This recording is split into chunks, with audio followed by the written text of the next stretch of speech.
Minister, the first question I asked was, is commercial sensitivity covered anywhere else in the legislation? Okay, and the only... Section 36, subsection 3. Section 36, subsection 3. And am I right in thinking that the only grounds you've given for exempt bodies is commercial sensitivity?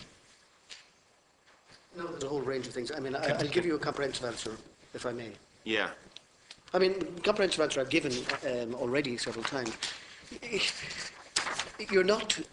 These are not state agencies. They are commercial entities that happen to be owned by the state with a commercial mandate operating in a regulated environment.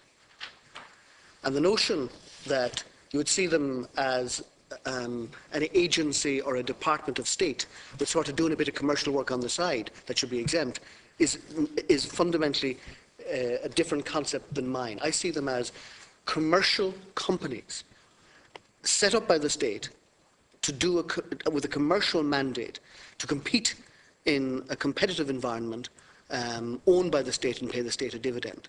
And for that reason, they are wholly commercial entities and should be regarded as such. Right. And therefore, the question I asked was, your rationale for exempting them is on the grounds of commercial sensitivity. I only have one, because they are commercial in every aspect.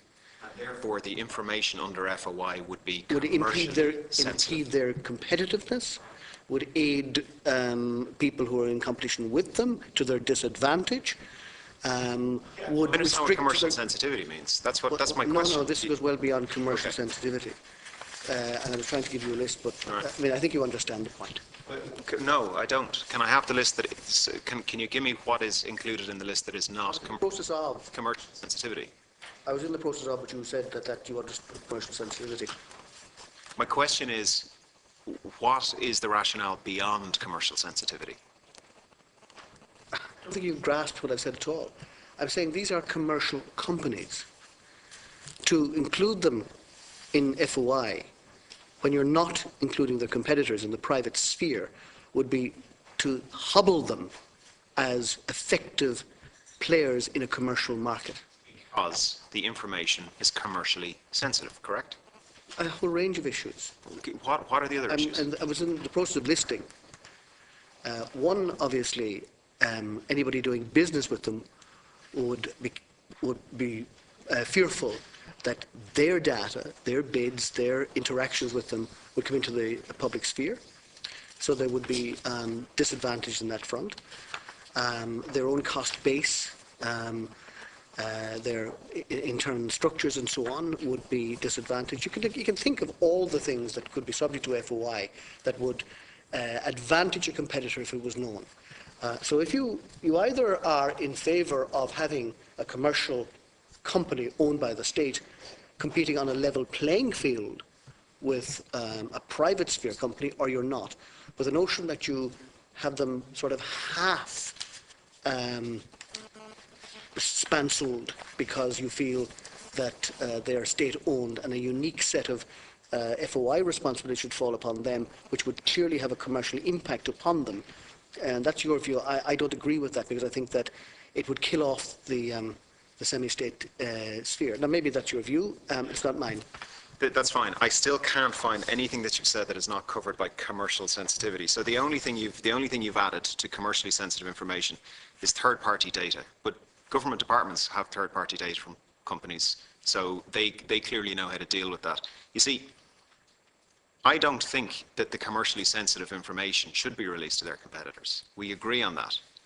But the legislation already covers issues of commercial sensitivity. So unless there's something else that isn't covered by the section you referenced on commercial sensitivity, why does this list exist? I can't hear any other reason other than commercial sensitivity. Also, this is an aside. It's a philosophical question, not relevant to the information. The state companies were not set up to compete. They were set up because the private sector didn't set them up. So things like the ESB were not set up to compete. They were set up for very good reasons. They were set up, and Irish Water's not being set up for that reason. The state is not in the business of setting up companies to compete with the private sector.